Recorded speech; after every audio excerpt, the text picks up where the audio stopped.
Todo fim de ano é a mesma coisa. A gente começa a torcer para dar tudo certo ano que vem, para melhorar.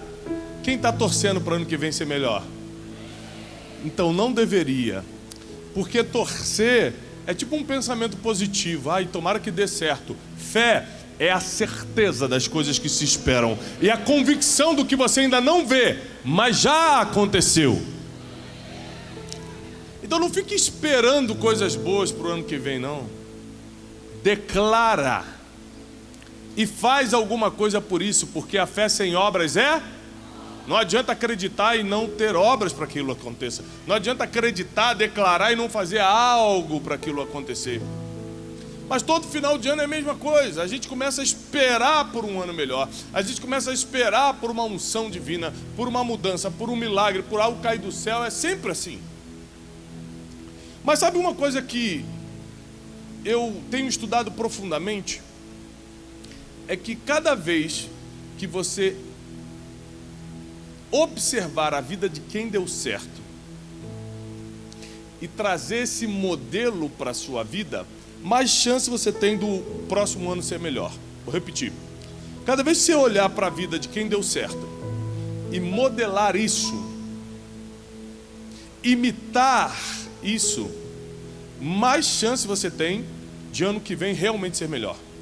E não ficar apenas nas tuas palavras ou no teu pensamento positivo.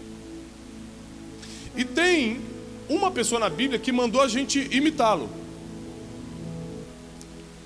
Existiu uma pessoa na Bíblia que falou o seguinte, ó, dá uma olhada em mim e pode fazer o que eu faço. O único que se garantiu falando, me imita, porque eu também estou imitando alguém. Qual foi o nome dessa pessoa? O apóstolo Paulo. A gente pode olhar para muitos grandes pensadores da antiguidade, desde os gregos até Sêneca em Roma. Os filósofos mais contemporâneos, você vai ver grandes pensadores, homens, mulheres que fizeram a diferença na sociedade com a forma que pensavam. Mas você não vai ver alguém que está há milênios transformando a forma de pensar como o apóstolo Paulo através de Jesus Cristo. Então o que nós vamos estudar, repete comigo, estudar. O que nós vamos estudar nessa noite, por isso que eu te aconselho pegar papel e caneta.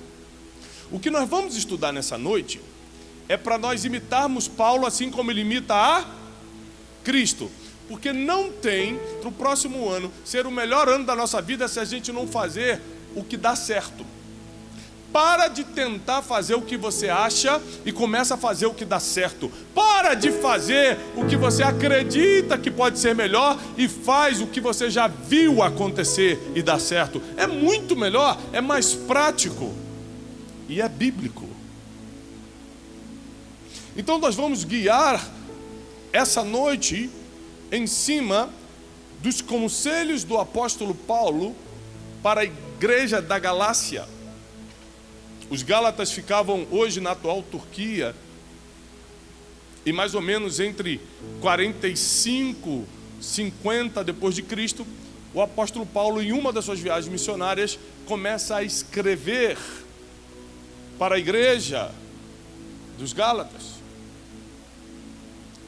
E naquela época, a função de Paulo era muito difícil, porque ele tinha que, através de escrita, disciplinar, discipular, instruir o início do cristianismo. Então ele não podia deixar com que falsos mestres se estabelecessem, aproveitassem do movimento que está crescendo do cristianismo e falsos mestres entrarem. Ele não podia deixar que os judeus oprimissem os gentios, dizendo, se não seguir a lei de Moisés, não adianta. E ele tinha que pregar o evangelho de Cristo, porque Cristo era suficiente para salvar as pessoas e já não era mais necessária a lei de Moisés e nem a introdução das mentiras do paganismo. Então Paulo tinha um trabalho difícil de ser professor além de apóstolo, ou seja, além de ser um abridor de portas para um novo tempo, além de ser um empreendedor do reino, ele tinha que ser um professor e falar, não façam isso, cuidado com aquilo, se acontecer isso, age assim. Ele tinha que mentorear, literalmente, a palavra mentorear é passar a mente da pessoa para outra. Ele tinha que passar o que estava na mente dele para as pessoas. E naquela época não tinha YouTube, não tinha Instagram, não tinha nada que a gente usa hoje. Mas já tinha pena e pergaminho. Cada um usa a ferramenta que tem na sua época. Hoje você não usa mais pena e pergaminho. Mas a pergunta é: o que você está usando? O que você tem nas mãos hoje? Suas redes sociais estão nas suas mãos. Você usa ela para quê? Porque o apóstolo Paulo, com as ferramentas que tinha nas mãos, escreveu algo que 2000 anos depois a gente está lendo aqui. Tem gente que sabe como usar as ferramentas que Deus dá, e tem gente que desperdiça não só as ferramentas, mas as oportunidades que Deus dá. Aliás, a Bíblia diz, através de Salomão em Eclesiastes, que não é do rápido a corrida, e nem dos sábios o pão, e nem do forte a vitória da batalha, mas tempo e oportunidades acontecem a todos. Está escrito. Tempo e oportunidade acontecem a todos. Às vezes você não é o mais rápido, não é o melhor, não é o mais preparado, mas se aproveitou a oportunidade e fez no tempo certo, aí Deus entra. Então preste atenção, porque para você viver o extraordinário a ponto de transbordar, você precisa modelar, imitar quem deu certo. E hoje nós vamos estudar a vida do apóstolo Paulo, ou os conselhos que ele deu aos Gálatas. Abre comigo no capítulo 6. Diz assim: irmãos, vou ler na versão NVI.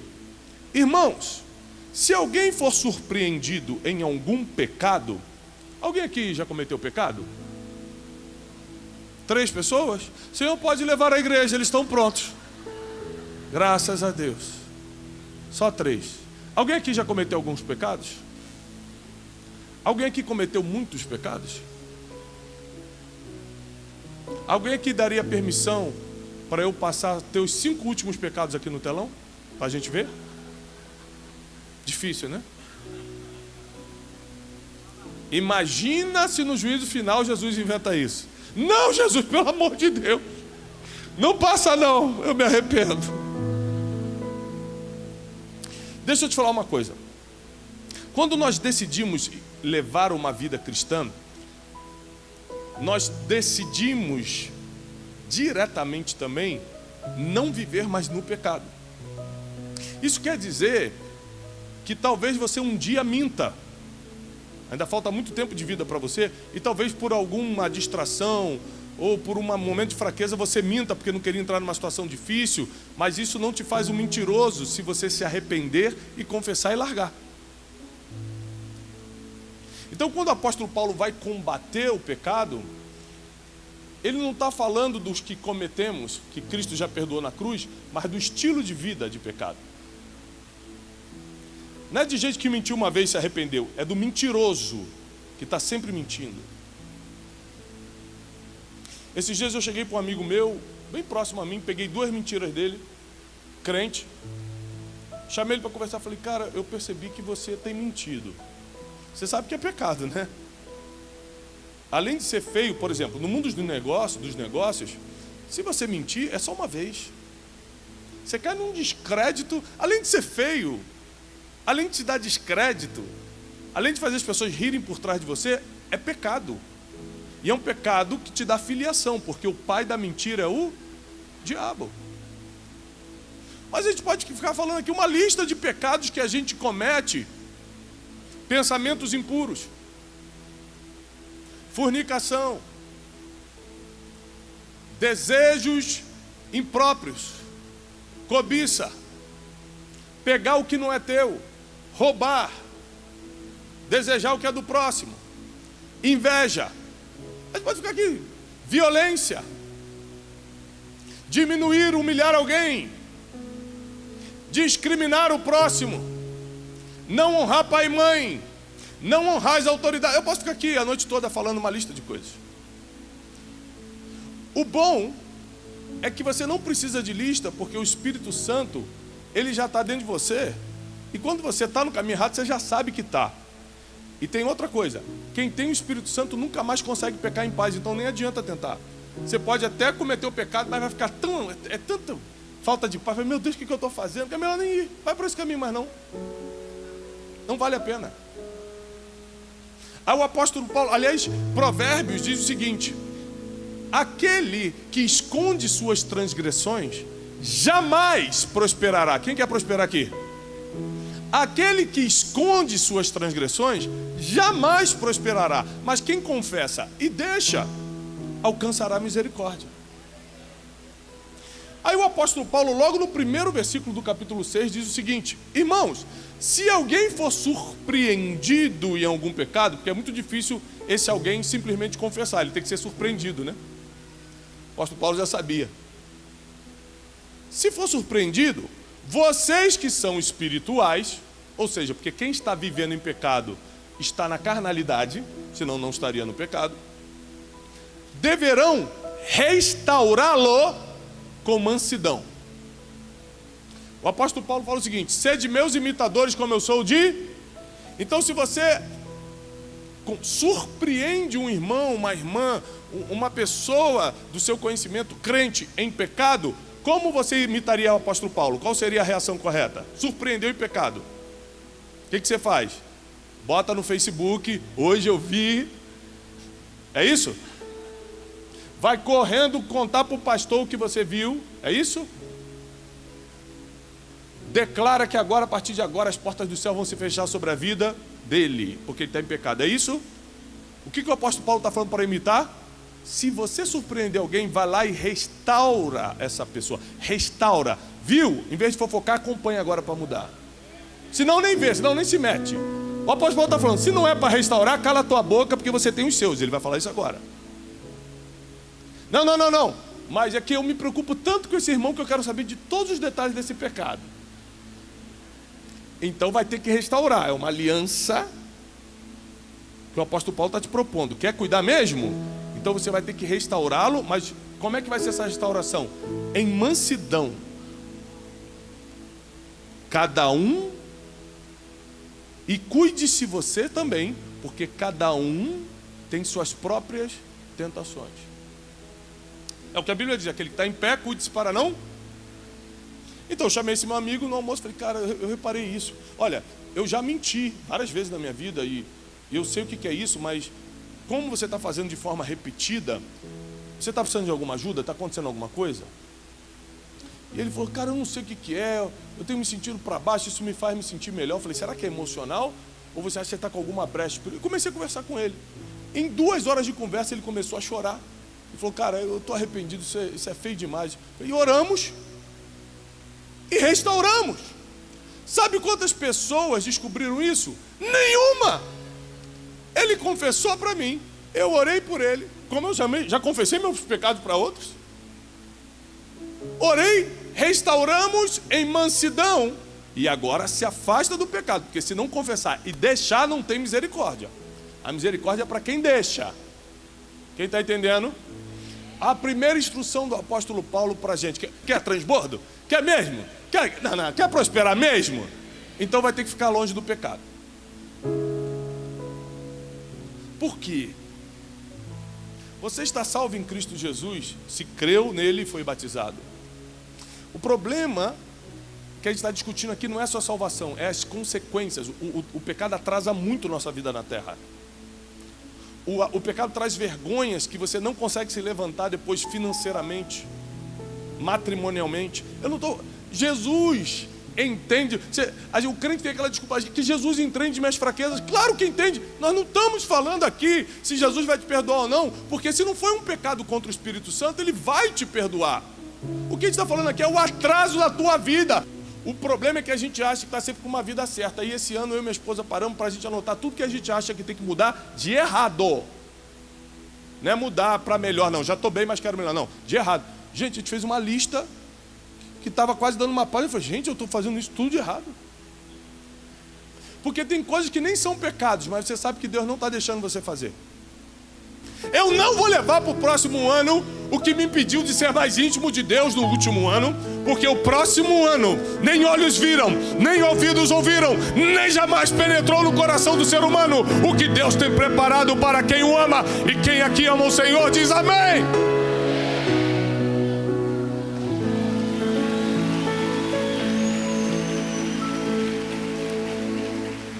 Só que ainda tem mais 10 instruções do apóstolo Paulo.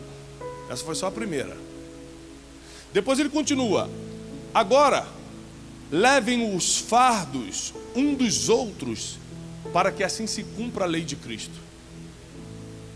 Logo depois dele falar do pecado, ele fala do fardo. Por quê? Porque cada um tem um peso. O que é fardo? Um peso. Cada um aqui tem um peso para carregar. Um está carregando o peso porque está no segundo casamento, está criando o filho do primeiro casamento do outro e está com esse peso dos enteados. O outro está com peso porque a mãe morreu ano passado e era a maior ligação emocional que tinha na família. Não se dá com o pai, só a mãe morreu, está carregando o peso da perda. Outros estão carregando o peso da separação. O marido saiu de casa, se deixou com 3 filhos, não está dando pensão e você está tendo que levar esse peso. Outros estão com o peso da traição. Você foi traído no trabalho, foi traído no casamento, foi traído em alguma situação e não está sabendo o que fazer. Outros estão levando o peso do abandono. A pessoa que deveria te proteger foi embora. Outros estão levando o peso da falta de dinheiro, da vergonha de não ter o que comer em casa, de os filhos não poderem mais ir para a escola. Cada um aqui está carregando um peso. O peso de um diagnóstico médico, o peso de um diagnóstico mental. Cada um aqui está com algum tipo de fardo, sim ou não? É claro, seres humanos. Se você não tivesse com peso, você já estaria flutuando rumo ao céu. O que nos faz humanos é termos fardos para carregar. E aí a Bíblia vem, o apóstolo Paulo dizendo, me imita. Ele já começa falando, olha, se você surpreender alguém em pecado, já que você é espiritual, quem aqui é espiritual? Se você não é carnal, é espiritual, faz o seguinte: repreenda essa pessoa em amor, restaura essa pessoa com mansidão, mas cuide-se você também, para que você não entre em tentação. Aí logo no versículo 2, e carreguem os fardos um dos outros, para que assim se cumpra a lei de Cristo. A lei de Cristo, não a de Moisés.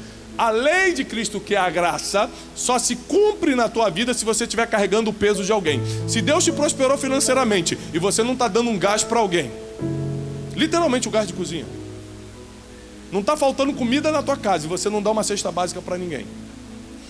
Você tem as 2 pernas e não dá a mão para quem não tem uma perna de se apoiar. Se você não está carregando o fardo de alguém, você sabe que a pessoa está separada, e em vez de estar lá perguntando se ela está precisando de uma comida porque o marido foi embora, você está julgando que ela está separada. Quem vai para o inferno é você. Segundo a palavra, né? Não é que eu acho, não. Nós fomos chamados para carregar o fardo um dos outros. Tiago, qual é a recompensa de carregar o fardo um do outro? Cumprir a lei de Cristo, ou seja, nunca na sua vida você vai ter um vazio existencial.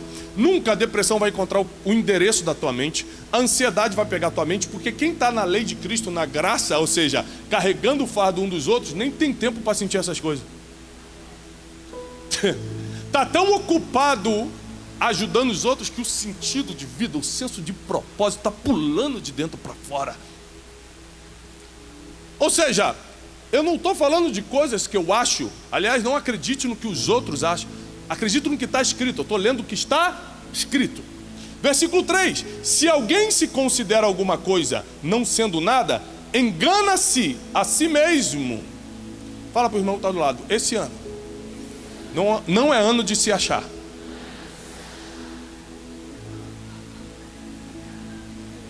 Já viu aquele negócio? Fulano está se achando o quê, gente? Me explica. O que a gente está se achando? Vamos morrer. Sabia que a gente vai morrer? Sabia que se você tiver 5 bilhões de euros, você vai morrer? Sabia? Você sabia se você ganhar o prêmio Nobel, você também vai morrer? Não importa quantos títulos você tenha, não importa quanto dinheiro você ganhe, é melhor ter dinheiro que não ter, tá? Não estou falando contra o dinheiro, não. Eu estou dizendo que nada disso protege você da mortalidade, protege você de um diagnóstico, protege você de um problema qualquer, protege você de um acidente. Ou seja, a gente vai se achar o quê se estamos tão vulneráveis como qualquer outro nesse mundo? Aí o apóstolo Paulo fala o seguinte: se alguém se considera alguma coisa não sendo nada, engana-se a si mesmo. Cada um examine os próprios atos e então poderá orgulhar-se de si mesmo sem se comparar com alguém. que o apóstolo Paulo está falando no 3 e 4? Que quando você está se achando, é porque você está se comparando. E as redes sociais, a internet, ela explodiu o modo comparação no ser humano. Você vê a viagem dos outros e fica, meu Deus, como é que pode essa pessoa viajar? Eu nunca viajo. Você vê, a pessoa está magrinha. Como é que ela perdeu esses quilos todos? Na verdade é um efeito, né? Que bota que emagrece. Mas, vamos... Aí fica, meu Deus, como é que pode essa mulher estar magra desse jeito? Tudo é comparação. O corpo a gente compara, a viagem a gente compara, os filhos a gente compara. Caramba, mais um filho, né? Deve estar com dinheiro, né? Porque está botando esses filhos todos no mundo. O apóstolo falou assim, para que você está se enganando a si mesmo, se achando alguma coisa? Ao invés disso, pare de se comparar com os outros e orgulhe-se do que você está fazendo. Pois cada um, versículo 5, deve levar a própria carga. Isso aqui é muito profundo.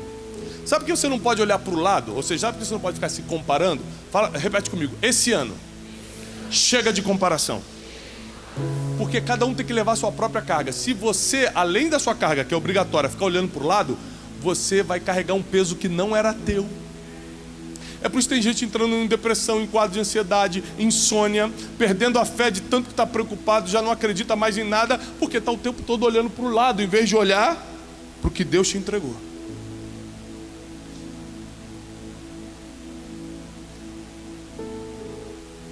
Evite, por favor.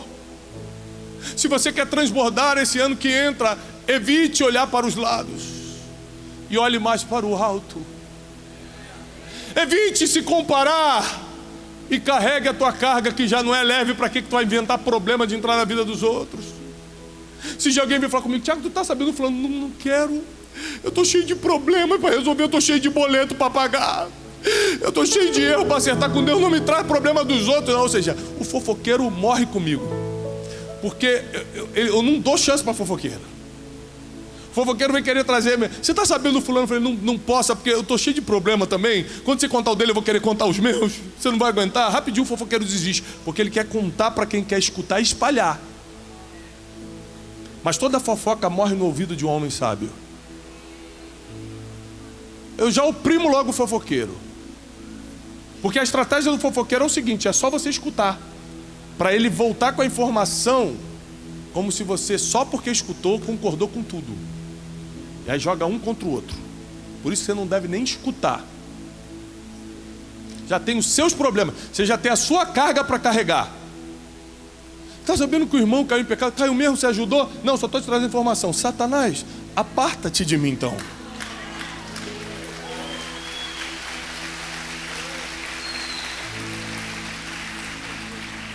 Seis. Agora vai começar a ficar mais difícil. O que é instruído na palavra, partilhe de todas as coisas boas que possui com aquele que o instrui. Todos os meus mentores, meus pastores, meus pais, todo mundo que me ensinou a palavra, até hoje, recebe de todas as coisas boas que Deus tem me dado.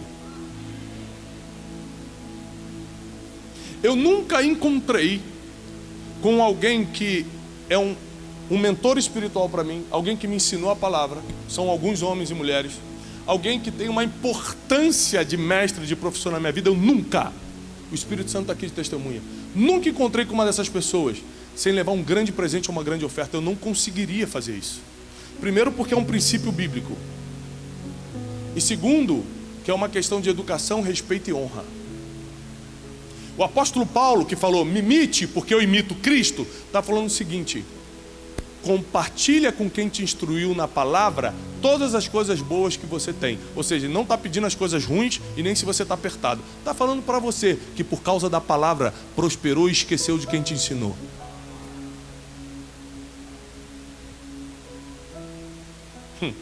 Qual foi a última vez que você procurou quem te esclareceu a palavra?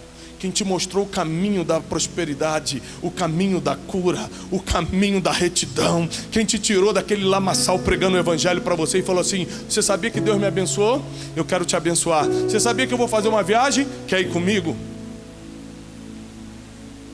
Na última viagem que eu fiz internacional com a minha esposa, falei, meu amor, ela falou, Tiago, vamos fazer uma viagem para o lugar tal? Eu falei, vamos levar nossos pastores? Era uma viagem cara, não era fácil de pagar. Ela falou, vamos. Eu falei, pastor, Deus me deu uma possibilidade aqui de ir para tal lugar, se eu quer ir comigo, eu estou lhe convidando. Porque a Bíblia diz, não sou eu que acho, eu não acho nada. A Bíblia diz que aquele que é instruído na palavra, reparta com aquele que instrui todas as coisas boas que está recebendo.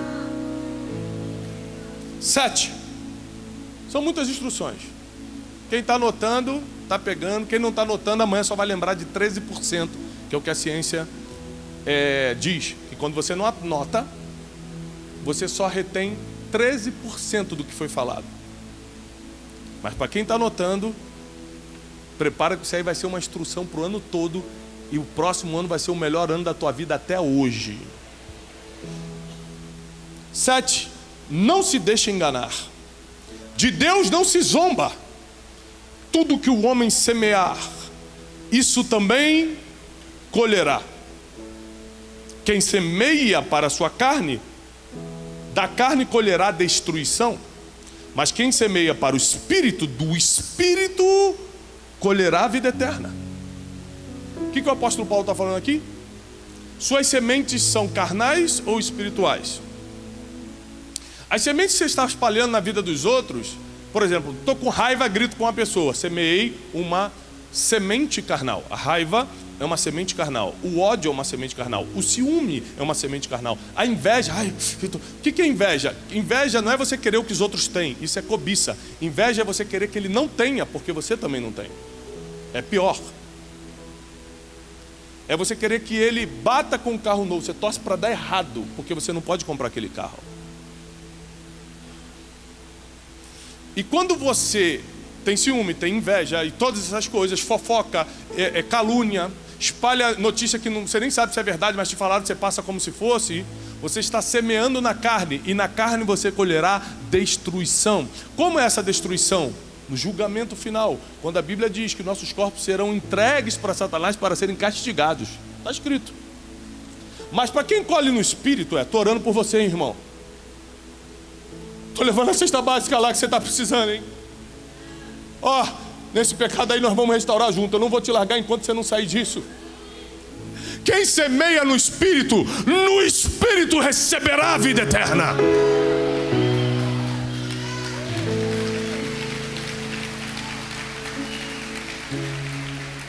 Nove, e não nos cansemos. Repete comigo, eu não vou me cansar.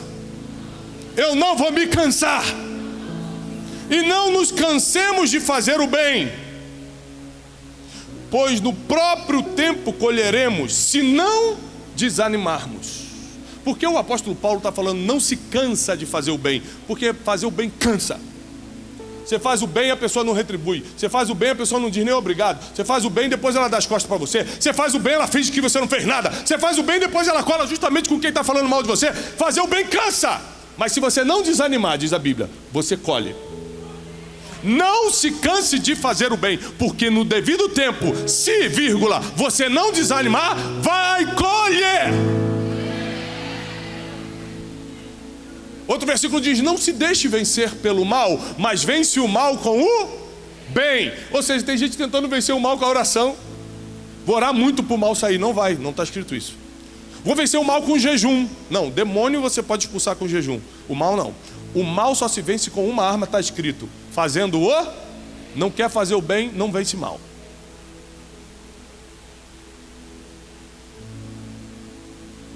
Não se canse de fazer o bem.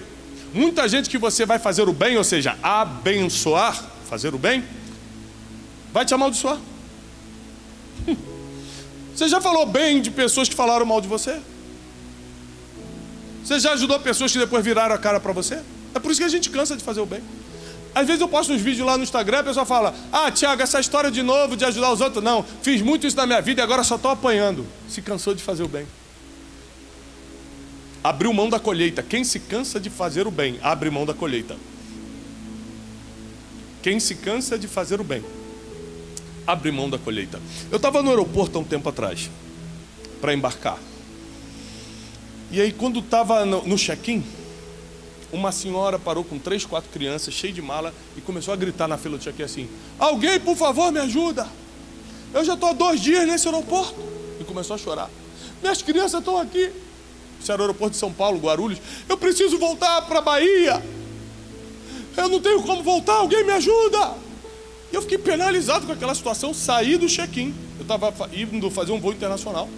Falei: senhora, aguenta aí, eu vou te ajudar. Seu problema está resolvido. Fica aí, eu vou te ajudar. Acabou o check-in, peguei minha passagem. Falei: o que está acontecendo? Eu tinha uma passagem para a Bahia ontem, para voltar para casa com as crianças. Uma senhora bem simples, sabe? Uma família muito simples. E só que eu fui para o aeroporto errado, era o de Congonhas, eu vim aqui para Guarulhos, não deu tempo para pegar o voo, a companhia aérea não quer me colocar em próximo hoje, eu estou 2 dias aqui, eu não aguento mais. Falei: calma, eu vou resolver, vou comprar passagem para todo mundo. Aí começaram a chorar: obrigado, meu Deus. A criancinha me abraçou, ela falou: Deus te abençoe, meu filho. Eu falei: amém, vamos comprar. Falei: vamos lá. Tinha uma loja de uma companhia aérea bem assim na nossa frente, vamos lá. Ela falou: não pode ser, tem que ser na companhia aérea tal, que era em outro terminal. Aí eu falei assim: mas no outro terminal eu não consigo ir, porque eu vou embarcar um voo internacional agora, vai demorar 20 minutos para ir, 20 minutos para voltar. Ela falou: você não pode nem então me dar um dinheiro que eu vou lá e compro? Eu queria ir lá comprar. Eu falei: senhora, não tem esse dinheiro todo aqui. Peguei o que eu tinha de dinheiro, que não era muito, e dei para ela. Conclusão: um dia depois eu vi no jornal que era um golpe, era uma quadrilha que alugava as crianças e dava golpe no aeroporto. Aí a Janine: tu perdeu o dinheiro para isso? Eu falei: Janine, mas vou te falar, foi um dinheiro bem perdido, porque a mulher, pela encenação, valeu. Ela me fez chorar. Gente, pela encenação foi um dinheiro perdido. Se era um teatro, eu pagava. Foi a entrada para assistir o show. Ou seja, era um golpe. 2 semanas depois, eu vi uma família na rua numa situação e parei para ajudar. E nem me lembrava do golpe que eu tomei 2 semanas atrás, porque eu não vou me cansar de fazer o bem, porque algumas pessoas fazem o mal. Não vou!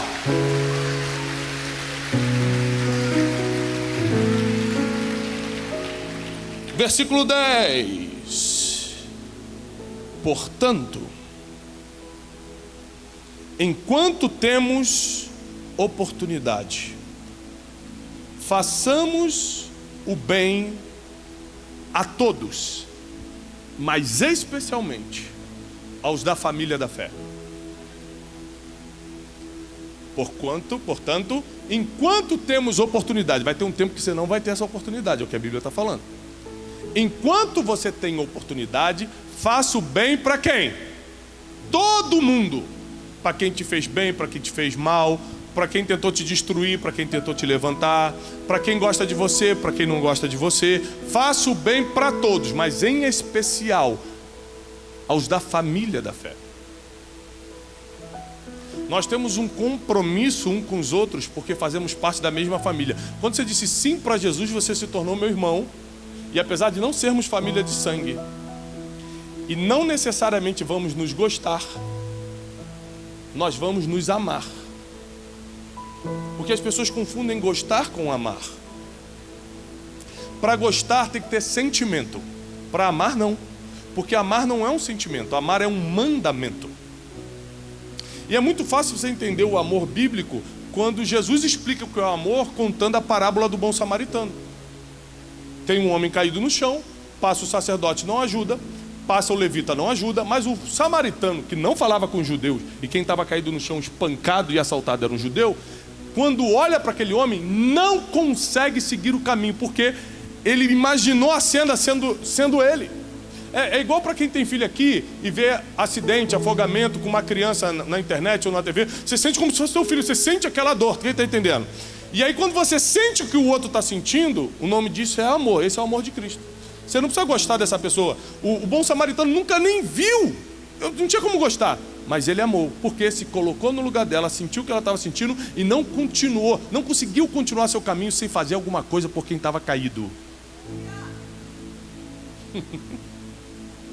Você vai ter que fazer o bem para a pessoa que você nem gosta, mas agora que ela está em Cristo e você também tem que amar. Difícil, hein? A proposta do apóstolo Paulo para a igreja de Gálatas, que se estende para a igreja do Brasil e do mundo que nos assiste hoje, é que cumpramos tudo o que precisa ser feito para realmente transbordarmos no Senhor. Não vivamos apenas de declarações, que é fundamental. Não vivamos apenas de expectativas, fundamental, mas não é suficiente, apesar de fundamental. O que vai completar essa explosão de glória que está vindo sobre você, tua casa e teus negócios, o que vai completar essa graça e misericórdia divina que está caindo sobre você e tua família, sobre teus filhos e sobre os filhos dos teus filhos, o que vai completar essa prosperidade do céu que te protege com saúde, segurança, paz, é cumprir o que está escrito. Esse é um ano em que você vai estar, versículo 1, ou na turma de quem restaura com mansidão, ou na turma de quem se arrepende dos pecados. Como eu decidi não ser mais da turma do que está no pecado, eu vou estar na turma daquele que restaura as pessoas que estão com mansidão. Lembrando que a qualquer momento eu posso cair, porque todos têm suas próprias tentações. Aquele que está em pé, cuide-se para não cair. Então por isso que é muito difícil você se achar melhor do que os outros, que já é a próxima dica, para de se achar. Porque eu estou em pé hoje, mas quem me garante não é o meu poderoso caráter, não, é a misericórdia de Cristo. Qualquer homem, qualquer mulher que está aqui, se der um passo para fora da misericórdia, dançou. Por isso que a gente tem que orar todo dia, porque todo dia a gente precisa da graça. A gente tem que se arrepender todo dia a gente precisa da misericórdia. Nós temos que ler a Bíblia todo dia nós precisamos da palavra. Nós temos que ter contato com Deus todos os dias, porque sem Ele nada podemos fazer. Aí o apóstolo Paulo vem e te dá uma lista de coisas que você precisa fazer para que realmente no próximo ano as coisas aconteçam. Levar a sua própria carga e deixar a vida dos outros. Cuida da sua própria vida e deixa dos outros. Repartir as coisas boas que você está recebendo com quem te instrui na palavra. Lembrar que de Deus não se zomba, e tudo que o homem semear, certamente ele vai colher. E se você plantar na carne, vai colher destruição, mas se plantar no Espírito, vai colher vida eterna.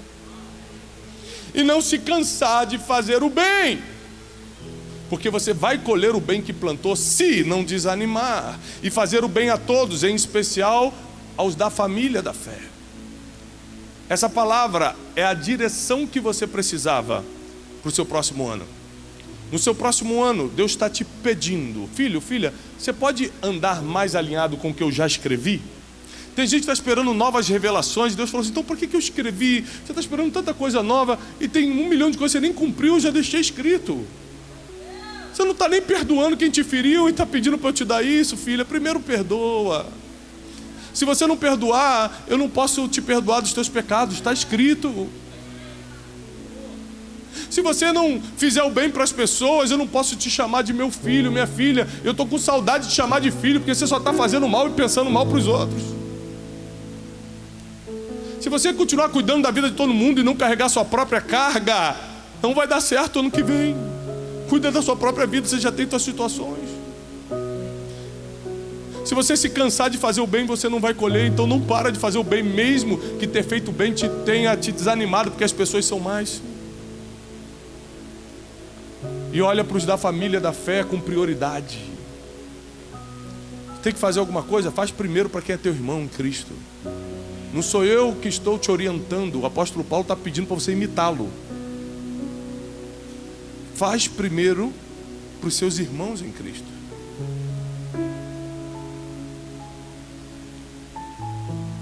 Chegou o momento de nós vencermos através da palavra e não do que achamos. Você ainda não percebeu que o que você acha não deu certo até hoje? Vamos para o que dá certo direto. Vamos para o que funciona direto. Vamos para aquilo que muda a nossa história direto. Vamos para aquilo que quebra as maldições que estavam sobre a nossa vida direto. Vamos para aquilo que derruba a fortaleza da miséria que está implantada na tua mente. Porque a pobreza é um espírito que vem na tua mente. Não um espírito que vem no teu bolso, não. É um espírito que vem na tua mente, que não te permite pensar como deveria, para que o bolso possa ser preenchido. A palavra de Deus é a única que subjuga os espíritos imundos, que destrói as maldições que vieram de gerações para te alcançar. A palavra de Deus é a única que mata o pecado. A palavra de Deus é a única que liberta o oprimido. A palavra de Deus, e somente a palavra, é a única que abre a tua mente para o tempo que Deus está trazendo. Você nem consegue imaginar, porque Isaías diz que os planos dele são maiores que os teus, e os pensamentos são muito maiores. Tudo que você está pensando de bom não tem nada a ver com o que Deus está pensando, é muito maior. É por isso que você tem que fazer a oração de Jesus no Getsemane: não seja como eu quero, Deus, mas seja conforme a tua vontade.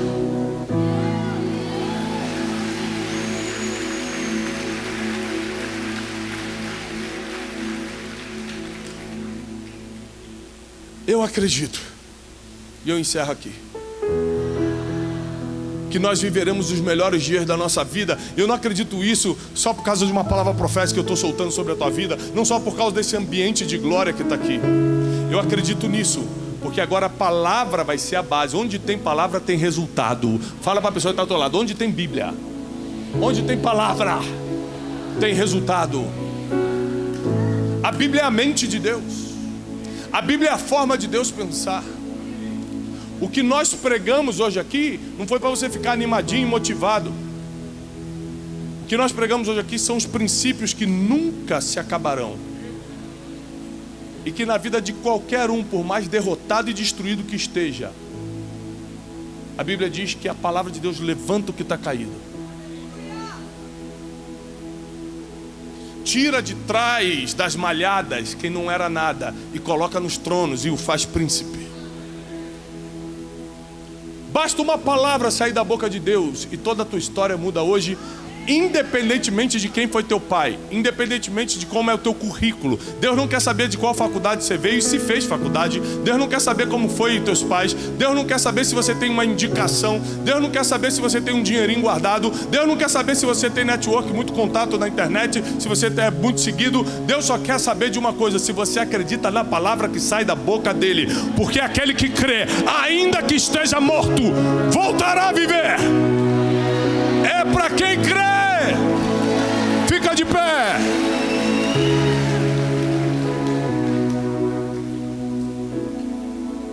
Aquele que crê, ainda que esteja morto, voltará a viver. Mesmo que a tua vida financeira já morreu, se você acreditar, ela volta. Teu casamento acabou, se é a vontade de Deus e você acreditar, Ele restaura. Tua vida emocional está destruída, o médico já falou, nem psiquiatra quer pegar o teu caso. Isso é um estalo de dedo para Deus. Se você crê, ainda que a tua vida emocional esteja morta, a tua vida sentimental esteja sem esperança, vai voltar a viver. Só que crer não é apenas acreditar no coração e falar eu creio, é praticar o que está escrito. Não existe fé sem obras. Fé sem obras não tem resultado. Ou seja, se eu não praticar o que nós lemos ali, não adianta só dizer que acredita. A gente vai ter que praticar. E o que eu quero profetizar na tua vida hoje, termine antes desse ano terminar. Ah, meu Deus, o que está morto, o que está parado, o que está andando devagar, quase sendo exterminado na tua vida, vai voltar a viver. Vida financeira, emocional, espiritual, familiar. Nenhum dos teus filhos vai se perder, diz o Senhor. Amém. Nenhum dos teus será perdido. Deus vai te dar uma sabedoria como nunca antes, para você tomar decisões que ninguém da tua família seria capaz de tomar. Deus vai te levantar como se fosse José dentro da tua família. Aquela pessoa que vai ter sabedoria para resolver problemas que ninguém resolve, e você vai ter que alimentar todo mundo. O próximo ano não será normal, porque talvez seja o primeiro ano que você não vai sair do que está escrito. E eu declaro, na autoridade do nome que está sobre todo nome, que a paz e a prosperidade do céu vai cair sobre a tua vida agora, sobre tua família, sobre os teus negócios e sobre tudo que você tocar a partir de hoje. E quem crê, aplaude ao Senhor com toda a força, em nome de Jesus. Amém! Olá, queridos. Como um mensageiro de boas notícias, eu preciso te animar a espalhar essa mensagem o máximo que você puder. Se essa pregação fez sentido para você e te ajudou, não deixa de dar o seu testemunho aqui embaixo. Não deixa de curtir o vídeo, porque assim você mostra para toda a nossa equipe que está valendo a pena a gente rodar o Brasil e o mundo entregando essa verdade milenar que é a palavra de Deus. E se você não está inscrito nesse canal, esse canal só existe para te ajudar e abençoar. Inscreva-se agora mesmo. Eu desejo para você paz e prosperidade.